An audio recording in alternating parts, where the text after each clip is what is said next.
Welcome to the God Exile. Do you wish to have skittering little boys that infect your enemies with poison and deal massive amounts of chaos damage? Maybe you are sick and tired of being a punching bag for the wretched foes you encounter?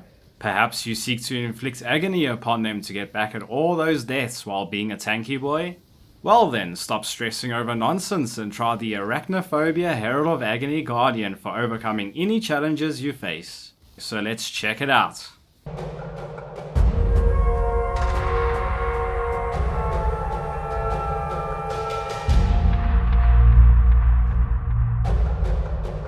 Once again, we are back with another minion build. However, this time we make use of the Guardian Ascendency for its powerful offensive and defensive bonuses, as well as utilize an Aegis Aurora for incredible survivability. The goal of the build is to stack up as many virulent stacks with Herald of Agony for the Agony Crawler to deal decent amounts of damage on bosses and Arakali's Fang for speedy map clear. This build can be played as early as level 35, which will offer safe, relaxed, and amazing clear speed right through the axe into maps while we become even more of a speedy tanky boy. It's not the most amazing godlike damage on a budget when bossing, however, it scales really well with every bit of investment.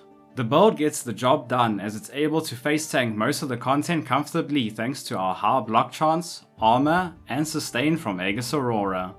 Should this activate your spidery or scorpion senses, then smack that subscribe button and ring the bell to be notified on my latest build guides and build updates are released to stay updated on my latest videos. Also, drop a like on the video as it helps me out to reach more exiles, and don't forget that I live stream here on YouTube, so come swing by sometime to see this crazy ass South African. If you are watching this build guide after patch 3.17 Arch Nemesis League and the title's patch number has been advanced, be sure to check the description down below and pin comment for changes or updates on the build. Please note that the viability of the build is subject to change as some items, mechanics, or even skill selections may change in between patches. With this being said, the build can differ from the video.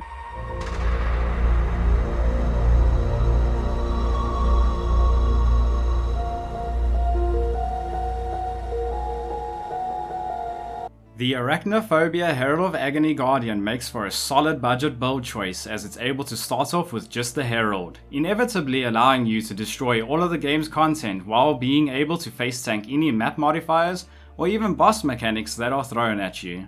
Offensively, we use Herald of Agony that creates an Agony Crawler when you poison an enemy that stacks up virulences, where each virulent stack gives the minion increased attack speed, increased physical damage, and added flat physical damage. Meaning, if you have 55 stacks as we do, then you end up with a minion that has a shit ton of physical damage and attack speed, making it great for shooting out potent tail sparks.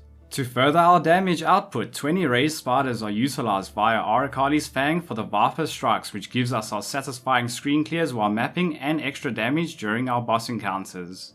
This allows us to focus on getting minion damage via the skill tree, a large cluster jewel, Skin of the Lords with an Empower gem for raising the level of Herald of Agony, and Circle of Nostalgia rings without having to sacrifice any survivability. To top it all off, the Guardian's Ascendency gives free Onslaught and Unnerve to our minions with even more attack speed to ensure they deliver speedy poisonous attacks. Defensively, we make use of a few defenses to be an actual tank to ensure our damage uptime is consistent.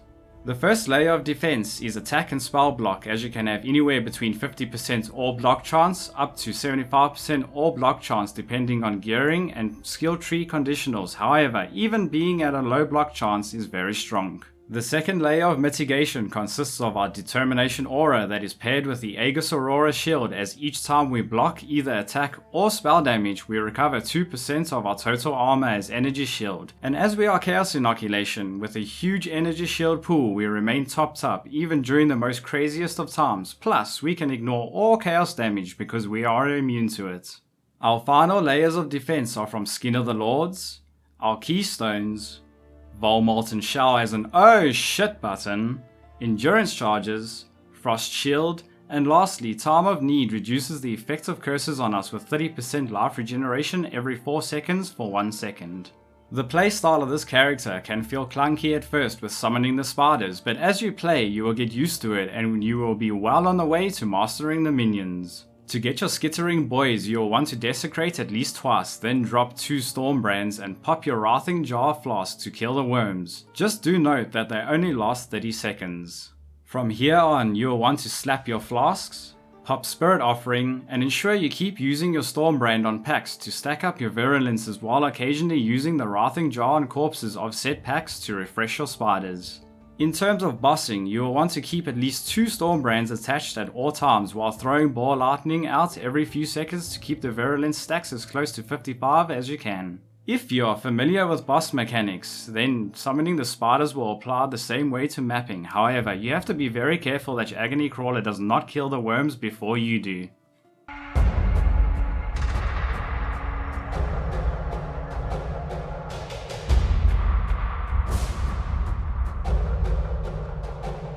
For our pros, we are one hell of a tanky boy.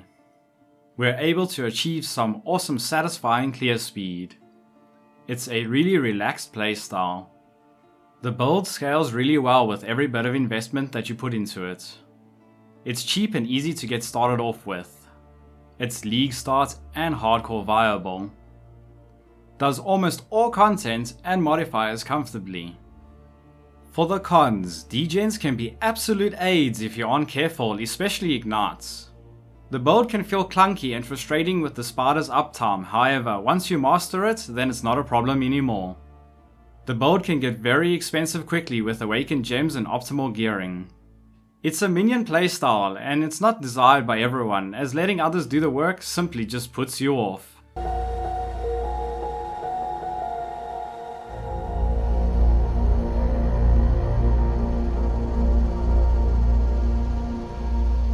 Our class and Ascendency choice is the Templar's Guardian because it's the most solid class for defensive and offensive options. We take the following nodes in order of priority. Radiant Crusade gives us much needed elemental resistances, our Onslaught while there are at least 5 nearby allies, and 10% more damage for the minions. Unwavering Crusade makes our minions extra speedy with attack and movement speed with Intimidate that makes enemies take 10% increased damage. Time of Need allows you to ignore curse modifiers on maps with 80% reduced effect, and every 4 seconds you will regenerate 30% of life over 1 second for the extra sustain when taking big hits. Radiant Faith gives extra maximum energy shield based on 10% of your reserved mana, and because we reserve almost all of our mana, we get a decent amount of energy shield out of this. This is questionable and can be swapped with Bastion of Hope for the extra attack and spell block to free up some nodes on the skill tree to spec into more damage, but at the loss of energy shield of course.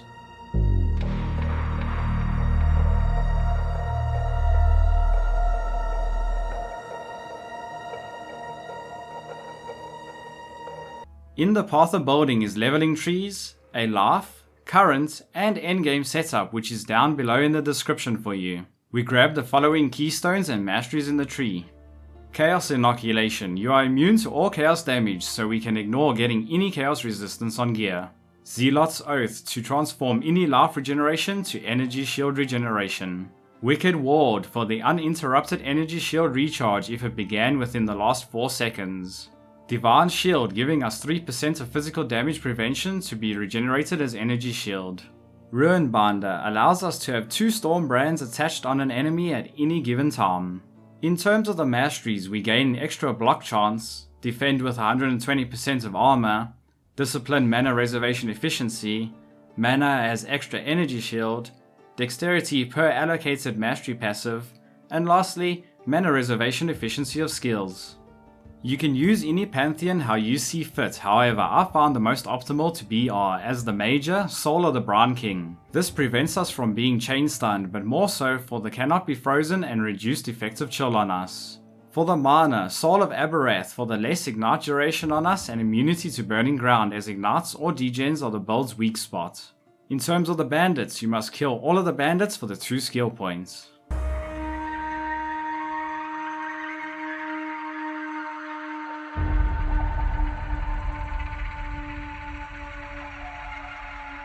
All of the following gems can be upgraded to be level 21, alternate quality, or awakened versions for even more damage and defense.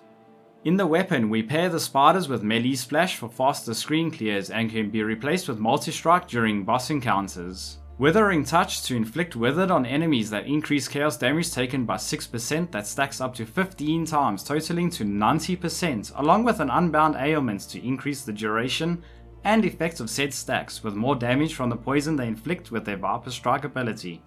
For the shield, we socket in the auras being Determination, giving us our huge increase to armor. Discipline to further increase our total energy shield pool that can be a Vol version as an oh shit button too. And lastly, Tempest Shield, giving much needed spell block chance with immunity to shock. The helmet is where all of your utility gems will go, such as Spirit Offering for the minions gain 30% of physical damage as extra chaos, and the resistances does not matter as all of our minions are immune to dying. A Desecrate as the only means of summoning the spiders and to keep our offering up during bosses. Convocation as well to keep our minions nearby, and lastly Flame Dash as our only means of getting out of sticky situations. In the body armor, our Herald of Agony is paired with Empower to further raise the gem level up to level 28. Pierce support for the extra boost in clear speed during maps, which can be replaced with Void Manipulation for even extra damage during boss encounters. Damage on full life as the 4th link for more damage due to the Agony Crawler always having full life. To further the damage output, minion damage and vicious projectiles are best, providing the minion with even more damage multipliers to the tail sparks projectile it shoots out. Next up is the gloves, where you'll want Ball Lightning linked with greater multiple projectiles and chance to poison to apply as many poisons as possible to enemies. Stormbrand in the last link for bossing, mostly to keep your virulent stacks up and to summon our spiders. However, Ball Lightning or even Desecrate is another means of killing the worms. In the boots, we socket in Cast when stunned, linked to a Vol Molten Shell for the extra armor bonus and our last resort to survive those nasty one-shot mechanics. Frost Shield is also utilized as another means of mitigation during bossing or mapping, along with a Sniper's Mark for the extra projectile damage, and most importantly, to ignore the cannot regenerate map modifier.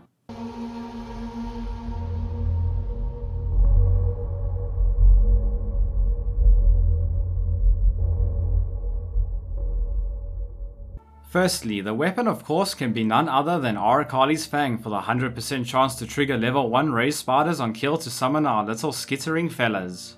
You can have a maximum of 20 spiders at once that attack with a Viper Strike skill, dealing chaos damage which are immune to any source of damage. The spiders cannot taunt enemies or even be attacked by enemies. If you cannot acquire this weapon yet, an alternative can be a replica Advancing Fortress, as it gives a decent amount of block chance and increased defenses from equipped shield. Next up is the Aegis Aurora Shield, giving a chunk of armor and energy shield along with some extra elemental resistances, maximum cold resistance, and extra block chance. The best thing about this shield is that we replenish energy shield by 2% of our total armor when we block. This includes attack and spell block. What makes this very powerful is we gain 1000 energy shield each time we block while having around 50,000 armor, giving insane recovery during content, which inevitably allows you to face tank. This shield is a must-have for the build to work correctly. Our helmet is an energy shield base, preferably a Hubris Circlet that has the Labyrinth enchant. Herald of Agony has 75% increased mana reservation efficiency to reduce the high reservation cost. You should aim to get any elemental resistances you can on it with high rolls in flat and increased maximum energy shield. Should you struggle to get a decent one, then an alternative can be an Eber's Unification for the high energy shield, mana, and as a bonus, the Void Gaze skill gives your minions around 10% more damage, but of course at the loss of resistances. Another solid option can be a Memory Vault, giving extra armor, high energy shield, a large amount of mana, and extra reduced reservation efficiency of skills with the Labyrinth enchant. To juice up our Agony Crawler, the body armor is a Skin of the Lords for the +2 to level of socketed gems. This includes the support gems that we socket in. We also gain a chunk of defense from the 100% increased global defenses, which applies to increasing our armor and energy shield that makes a huge difference for the build. Do note that the gems you socket in must be corrupted, otherwise you won't be able to socket them in, and in terms of the keystones, you should avoid Avatar of Fire, Blood Magic, Eldritch Battery, Eternal Youth, Mind Over Matter, Mortal Conviction, Supreme Ego, The Agnostic, and Unwavering Stance. The best keystone you can acquire is Iron Reflexes with an Ooze Uprising amulet paired with Grace, reserving no mana for an incredible boost in armor. However, this is going to be very expensive. Replacing Convocation for Grace is a good choice when doing so. Moving on to the gloves. Khaleesi's Grace is awesome for the socketed gems are supported by level 18 faster casting to stack up our poisons quicker with Stormbrand. In addition to this, it has a high amount of energy shield. Should you find yourself wanting to upgrade, a Shaper Influence Sorcerer pair that has socketed gems are supported by faster casting and slower projectiles with as much energy shield, or any resistances will be really good to ensure maximum uptime of virulent stacks on bossing. Getting any missing attributes here can help out a lot, but it's not necessary. A solid choice for our boots is Rainbow Stride, as it gives extra spell block chance, mana, much needed resistances, and movement speed with a decent amount of energy shield. These boots are best in slot and don't need any replacing. However, if you want Molten Shell, Frost Shield, and Sniper's Mark to last longer, then an Elder Influence Sorcerer boots that have the modifier Socketed Gems are supported by increased duration will serve you well. A high roll in energy shield and movement speed will be ideal, along with any extra resistances you are missing or attributes will be a bonus too. The best lab enchantment to have is regenerate % life if you were hit recently. A Jade or Citrine amulet for the much needed dexterity that has +1 to level of all chaos skill gems that has flat maximum energy shield is the best budget choice here for your amulet. Any increased armor, resistances, energy shield, and attributes will help a lot in balancing your character. For your anointment, Deflection is the best as it gives extra attack block chance and endurance charges when you block for extra survivability. An alternative amulet can be the Ashes of the Stars, giving extra damage from the quality increase on gems and extra mana reservation efficiency, but you will need to get dexterity and strength on other gear to balance out the requirements. Intrinsic catalysts help improve the amount of attributes you get out of your amulet. Your rings must be 2 synthesized circles of nostalgia, with Agony Crawler deals increased damage to boost the damage output and Herald of Agony has increased mana reservation efficiency. The rolls on both of these modifiers must be as high as possible, with the damage reaching 100% and the reservation 40% for the best results. Any implicits that give attributes, armor, resistances, increased maximum energy shield recharge, chance to avoid being ignited, or even cast speed will be really ideal. Using fertile catalysts will further improve the amount of reservation efficiency on the rings if you require it. Next up is a Stygian Vase belt with high flat energy shield and resistance rolls with any flask modifiers or even attributes. For the jewel sockets, you will need a Ghastly Eye jewel that has energy shield and any minions deal additional damage, paired with minions have a % chance to blind enemies on hit. A juicy upgrade for more energy shield can be a Shaper Influence crystal belt with % increased maximum energy shield, flat energy shield, resistances, attributes, or any flask modifiers that you can get. Tempering catalysts are awesome to further increase the amount of energy shield that the belt provides you with. In terms of the flasks, the Wrathing Jar is a must-have as your first flask in order to summon up your spiders. The second flask should be a Quicksilver with immunity to Ignite and increased duration to have a longer uptime, as Ignite is very dangerous for the build. Your third flask is optional and can be anything you choose. I chose to use a Sulphur Flask for the Consecrated Ground. Having increased armor and duration will be the best here. The fourth flask must be a Basalt Flask with immunity to bleeding with increased duration, once again for the uptime and extra armor. Lastly, a Rumi's Concoction gives extra armor, but more so for the extra attack block chance and spell block chance to help reach the block cap. Please do note that using Instilling Orbs on all of your flasks except for your Wrathing Jar for the implicit used when charges reach full prevents you from flask pianoing.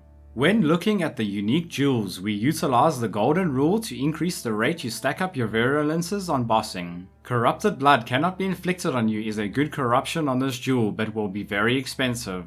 As an alternative for Corrupted Blood cannot be inflicted on you will be any normal jewel that has flat maximum energy shield, increased maximum energy shield, mana, or any extra block chance modifiers. Split personality jewels for the extra maximum energy shield and armor or intelligence help build our energy shield pool a little more. A Thread of Hope socketed between Overcharge and Endurance allows us to ignore pathing to Divine Shield, minion damage, and reservation efficiency, saving us extra skill points on the skill tree. Replica Pure Talent for the extra 4% attack and spell block chance to further increase our overall block chance. Should you want more energy shield, a Watcher's Eye jewel with a modifier gain percent of maximum mana as extra maximum energy shield while affected by clarity is a solid choice. Other bonus modifiers to have are percent chance to block attack damage while affected by determination, and plus 20 energy shield gained for each enemy hit while affected by discipline. Replacing Convocation for clarity will be the best option here if you choose to get the jewel. Moving on to the cluster jewels. If you are missing attributes or resistances, then getting jewels with either of the two will help you reach your resistance cap or attribute requirements. The first large cluster jewel must be 8 passive skills with minions deal 10% increased damage. The most important passive skill is Renewal, giving our minions a 5% chance to deal double damage. The other passives can be anything that you want them to be. The second large cluster is 8 passive skills with increased attack damage while holding a shield, which doesn't matter. The reason why you want this is for the passive skill Prodigious Defense, giving extra attack and spell block chance. The other passive nodes can be anything that you see fit. If you want more damage, then having 2 large jewels with Renewal, Call to the Slaughter, and Rotten Claws or even Raise and Pillage are decent options, however they are really expensive too.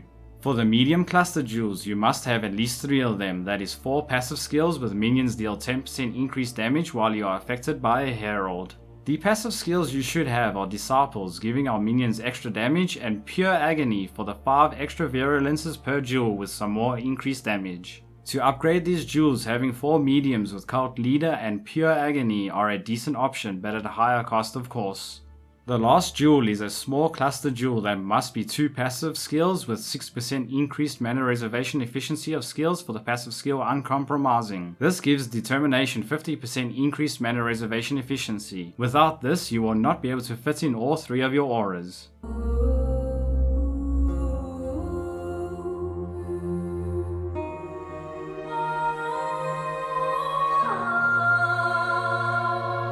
League starting the build, or even starting off early, mid, and end of league, I recommend the following steps to take in leveling as a life-based build through the acts, as it ensures stress-free transitions. Plus, it's super fun to just destroy everything in your wake. You can add in any extra support gems that you see fit. This is how I leveled the build on League Start. For Act 1, you will want to create a Duelist and Mule Shattering Steel, Chance to Bleed, and to check the vendors for a 3-link, which must be a green-red-green or green-green-red. You must then place all of the items into your stash. Then, create a Templar and place all of the items from the stash into your inventory.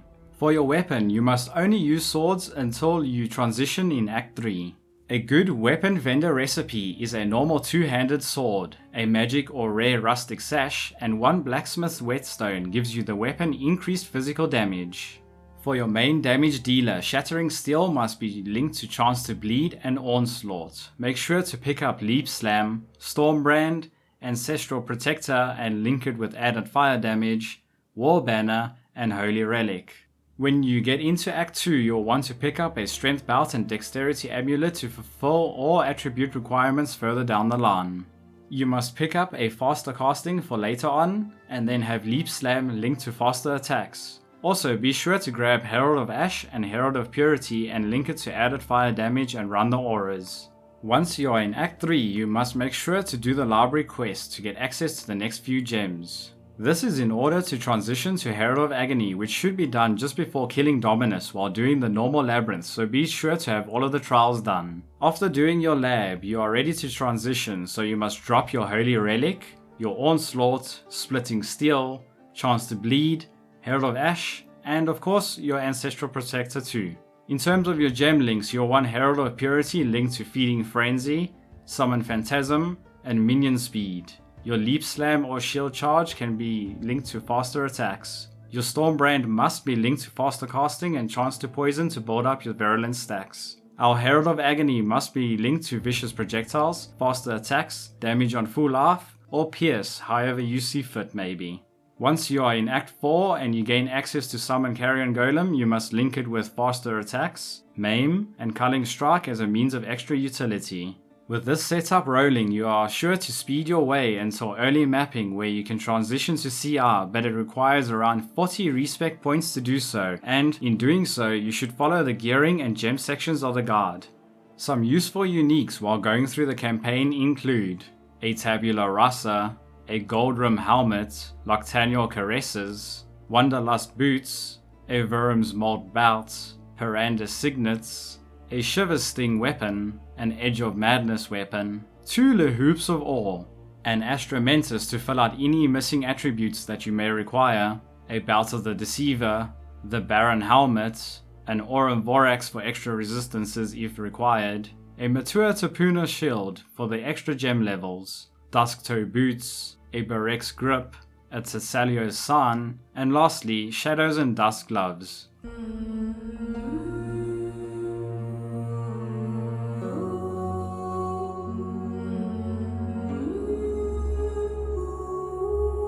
To finish off the guard, I must say that League starting this character was a huge success, and not even once did I struggle with any of the acts, irregardless of the fact that I was sure to fail and re-roll within the first few days. However, to my amazement, it outperformed all of my expectations. Early mapping was very simple as a life-based build, and once I was able to farm up to switch to a budget CR variant, I was sure my way to great success with the build. Going into red maps, it was very smooth. When I obtained my shield and dagger, the build's performance just shot straight through the roof. This has to be one of the most solid builds I've ever played, and hope that you find it to be so as well, should you choose to give it a spin. In conclusion, if you're looking for an alternative minion build that isn't specters, zombies, golems, or even absolution while being insanely tanky, then you have to give it a go, as I'm sure you will not regret it one bit. If you found this guard helpful or the next new build you will play, then smack that like button and subscribe to my channel if you haven't yet, with notifications on, for I have many more builds planned. If you have any questions, then you should drop a comment down below or come join my Discord and I'll help you out. Thanks for watching and your continued support, gents, it's really appreciated. I'll see you in the next video, or perhaps even in my live streams, Exile.